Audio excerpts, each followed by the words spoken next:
41 years old. You are in the cargo hold of a plane you just landed. Another captain is in your seat. There are 9 stages of flying for billionaires. This is the last one. It started 20 years ago. Stage 1. 22 years old, 5 in the morning at the small airport where you learn to fly. The runway is wet. You are early because Greg is always early. Not flying today, you are teaching. 287 hours in the logbook. Pay is $28 an hour. Your only student is a man named Greg, on his 10th attempt at the private pilot check ride after 9 months of failures. Greg is 51, an HVAC contractor with 3 kids. He saves $3,000 a year for flight lessons because he watched his father die of a heart attack and decided he wanted to fly something before his own came. The little Cessna on the ramp has the same flat gray paint it had the day you soloed in it. Greg is afraid of crosswinds. So are you. You stop saying it out loud somewhere around hour 200. Out on the taxiway, the sun comes up behind the cockpit. 3 years ago, at 19, you stood at this same fence and watched a small white jet land. 2 pilots got out. White shirts, black slacks, walking the ramp like the ramp belonged to them. The word citation meant nothing then, but the men who flew them made more in a year than your father had in his life. You knew you wanted to walk like that. Over the radio, Greg tells you he is going to get it this time. He does not get it. The wind comes from 260. The runway is 23. Greg's hands go cold halfway down final. After the check ride, you sit in the empty lobby and eat half of a granola bar. Your bank account is at $412. Your father lent you the $1,900 for the rating you used to get this job. He has not asked when you will pay it back. Greg has already booked his 11th try. By December, Greg has failed 3 more times. Crosswinds, every time. You have not flown for yourself since the summer.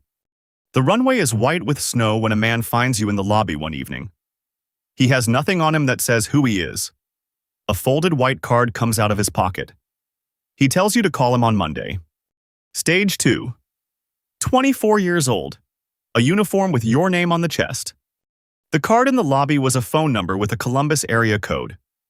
You called it in February from the parking lot of the flight school. The man on the other end asked you 9 questions in 3 minutes and offered you a slot in March. By April, you were in Ohio for 6 weeks of ground school, learning every switch and breaker of an Embraer Phenom 300. The instructor was a former Air Force colonel named McNulty. He told you on day 1 that the only thing private aviation could not teach you was discretion, and that you would either have it or you would lose your job. The pay is $98,000 a year now, plus $42 a day for food. 7 days on, 7 days off. On your off days, you sleep in Phoenix and you cannot remember which Tuesday it is. Your first real captain is a woman named Marisol, who has flown for the company for 19 years. She has a daughter in medical school in Boston. She lets you do the takeoffs and she does the landings, because the landings are what the passengers remember. On your first day, Marisol tells you the rule. You do not ask why the trip is the trip. You ask her once anyway. She tells you about a captain she used to fly with named Carlos, who got fired in 2011 because he asked a passenger what was in his suit pocket. Carlos had 2 kids in private school. She does not tell you what he does for work now. The dispatcher calls at 11 at night on a Tuesday. You are eating dinner. The trip is to a town in Wisconsin you have never heard of, to pick up someone whose name you do not recognize, to take them to a town in Texas you have never heard of either. You do not ask why. The passenger is a man in a wrinkled blue suit who does not look at you. His briefcase is small. He drinks 1 ginger ale. The only words he says to you are "thank you" when he gets off the plane. By July, you have flown 30 trips like the Wisconsin one. Marisol has moved on. The passengers tip in hundreds. Their briefcases are small and heavy. Your mother asks at Thanksgiving whether the work is dangerous. You tell her no. She asks whether it is legal. You tell her yes. By November, the Phoenix mornings are cold. The dispatcher calls again. This trip is not on the schedule. The man who hands you the keys in the lobby is not somebody you have met before. Stage 3. The man in the lobby is in his 50s in a plain gray jacket. He calls you captain. A folder is already in his hand. Inside is a flight plan that someone else filed, a destination in the Bahamas you have heard of, a return 48 hours later. The pay is $40,000 in cash. He says this without lowering his voice because there is no one else in the lobby. You ask him if you can think about it. He tells you he will be in the lobby for 40 more minutes. You go to the bathroom and you sit on the closed toilet. You Google 2 phrases on your phone: cash charter flight legal and cash payment private aviation IRS. And the answers tell you that what he is offering is either fine or it is not, depending on questions he has not asked you to ask. $40,000 is what you make in 5 months.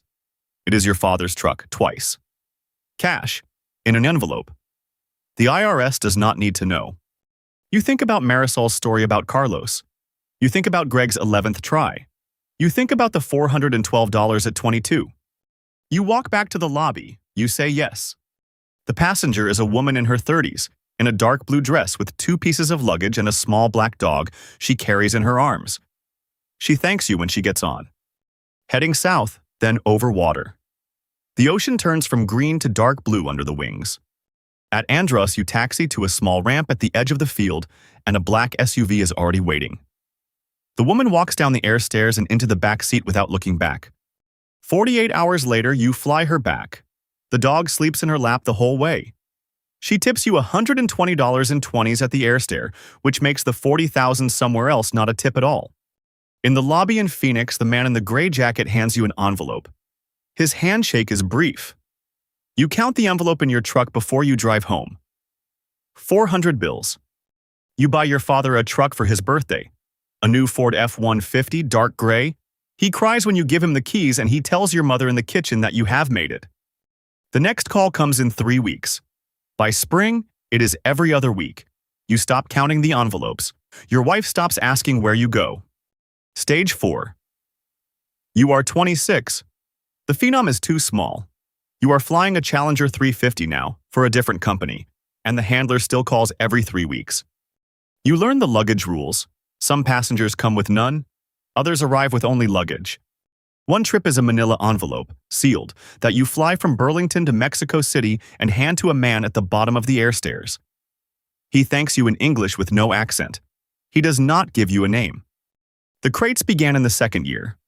2 of them, palletized, in the back of a Falcon. The handler called them art.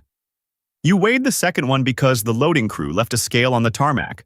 410 pounds for a crate the size of a small refrigerator. A small refrigerator empty weighs 60 pounds. You did not ask. Your wife asks you in March what kind of art you are flying. You tell her the truth.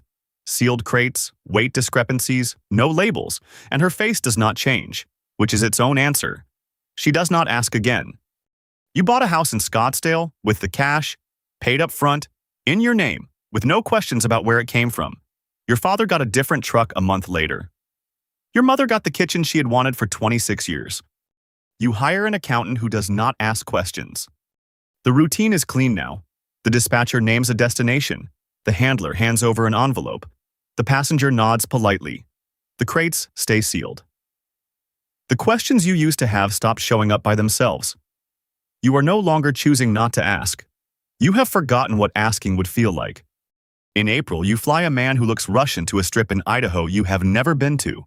At the air stairs, he gives you a wristwatch worth more than your truck. You wear it for 3 days, and then you put it in the safe in your closet next to the envelopes. By the 3rd year, there are 2 of you. A 2nd pilot has joined the rotation. His name is Ben. He is 25, and he has flown for the company for 14 months. The handler is the one who introduces you. Stage 5. Ben is 25. He has the same logbook hours you had at his age. His radio chatter is too much. He drinks black coffee and asks too many questions. The handler tells you, after week 1, that Ben is on probation with him personally. For the first 3 weeks, you fly the legitimate trips together. Vail, Cabo, Aspen, the kind of trips Marisol used to fly with you. In Aspen, a family tips Ben in 50s because Ben does the takeoffs and the passengers remember the takeoffs too. Ben tells you on the way home that he wants to buy his mother a house in 2 years. You did the same math at his age. You tell him good luck. On the 4th week, he asks. Over a sandwich at the crew lounge in Aspen, Ben says, "The schedule shows you flying solo this weekend. That is not a real schedule. What is that? You look at him for the length of a sandwich. The handler has told you only once what to do if a co-pilot asks. His rule is simple. You tell them the truth and you let them choose. You tell Ben the truth. Cash trips, $40,000 a weekend, 48-hour turnarounds, quiet passengers, no questions asked. Is the cargo what I think it is? The truth is, you have not opened a crate in 3 years. You tell him that. He asks what you think it is. You tell him you have decided not to think about it. I need to think. He flies with you for 2 more weeks. He is quieter on the radio. On the second Friday, in the lounge at Van Nuys, Ben tells you that his mother has type 1 diabetes and her insulin is $1,600 a month, and she has been buying it from a Canadian pharmacy because her insurance does not cover the brand that works. He tells you he is 2 years from being able to buy her the house and 3 months from being able to buy her insulin without buying the cheaper kind. Do you remember how Marisol used to do the landings? You tell him yes. I am taking a job at Atlas Air, hauling boxes for Amazon. It is for my mother. You drive him to the airport. The handshake at the curb is brief. He walks through the door to commercial security, and you think about being his age, at a fence, watching another man walk somewhere you wanted to go. A month later, you learn from a fellow captain that Ben checked into a clinic in Tucson for 6 weeks. The captain does not say what for. Ben is the last person you ever tell. Stage 6. So, the Aspen Lounge has a log cabin ceiling, 2 leather couches, and a coffee pot that never empties. In winter, the snow piles against the floor-to-ceiling window. He sits down across from you on a Tuesday in February. Late 40s, navy windbreaker, no logo. A cup of coffee is already in his hand. Are you the captain on the King Air that came in 2 hours ago? You say yes. Where did it come from? You say you do not remember. You flew it yourself. The manifest says you departed from Cabo at 6 in the morning. I just want to confirm. You say you departed from Cabo at 6 in the morning. Who was on it? This is the moment Marisol's rule was for. The passenger you flew that morning was a man named on the manifest as Robert Calderon. The man who actually got off the plane was a man you had flown twice before, under 2 different names, neither of them Calderon.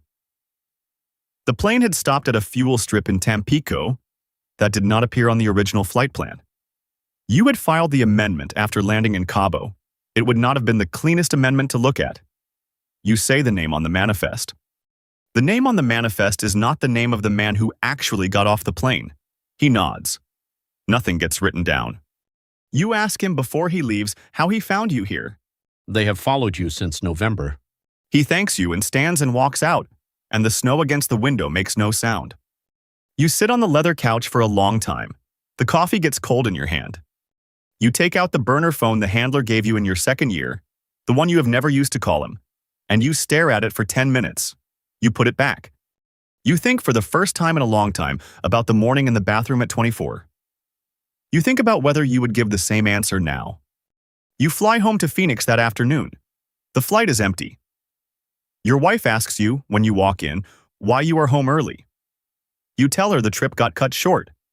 She makes you a sandwich and she does not ask about it again. You do not sleep that night. Stage 7. By the 7th year, the cash trips are most of what you fly. 3 different Falcons in 5 years, then 2 Challengers, then a Global 7000 the handler put you in 2 months ago. $1,100,000 a year now, after the taxes you do not pay. You have not slept more than 5 hours in a row in 18 months. The 7th year is the year of the Screamer. It is a night flight from a strip in the desert near Hermosillo to a strip in Honduras you do not have on your charts. The flight plan came by phone. 1 crate, 6 feet by 4, sits in the cabin behind the cockpit door. Men who do not work for the airport loaded it. They do not speak to you. The handler is not at the ramp this time, for the first time in 7 years. You taxi out alone. The departure clearance is a single word that does not match any procedure you know. You take it and you go. You are an hour into the flight, level at 41,000 feet, when the sound comes from behind the cockpit door. It is a human sound, the kind a person makes inside a crate. The sound is muffled at first, like someone speaking through tape. Then there is a soft thump that you feel through your seat. The sound comes again, and it is closer to a word than a noise. You do not turn around. The flight continues. You think about a passenger you flew 6 months ago, a woman in her early 20s who had walked into a different black SUV than the one she had arrived in. You had not thought about her since. The sound comes again at the descent. It comes a third time on rollout, after the wheels touch. The men at the strip in Honduras unload the crate into a panel van. They do not look at you. The van drives away. The strip has no tower and no fence. You sit in the cockpit for 40 minutes after they are gone. The cabin smells like a person. Your hand does not move toward the door behind you. You think about the watch in your safe. You think about the $412 at 22.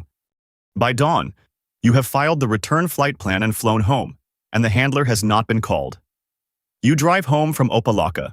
Your wife is asleep when you get there. You sit on the porch for 2 hours and you watch the sky change. You do not cry. You think about whether crying would be something. The handler calls you in 3 weeks. You answer. He gives you a destination. You take the next trip. Stage 8. You take the next 11 trips. None of them screams.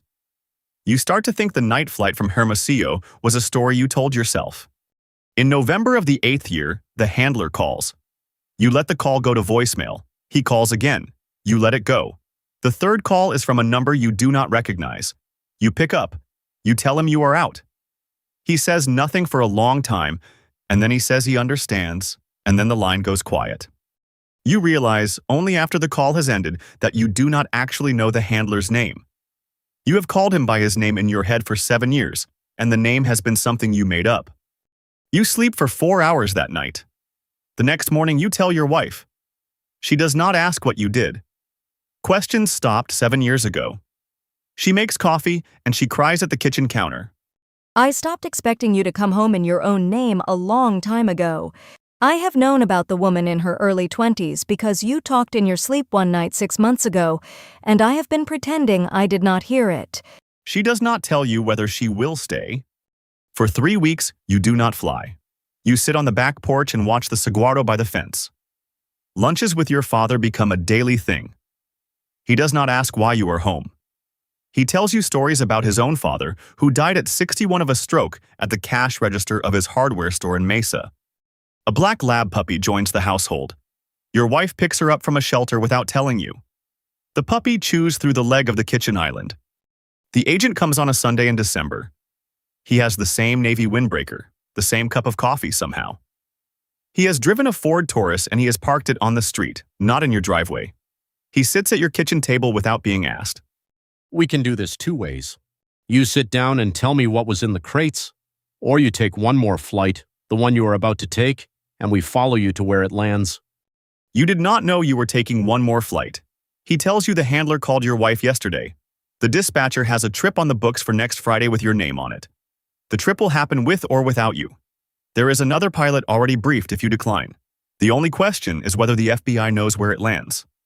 He asks you, almost offhand, whether you have heard from a co-pilot named Ben recently. You tell him you have not.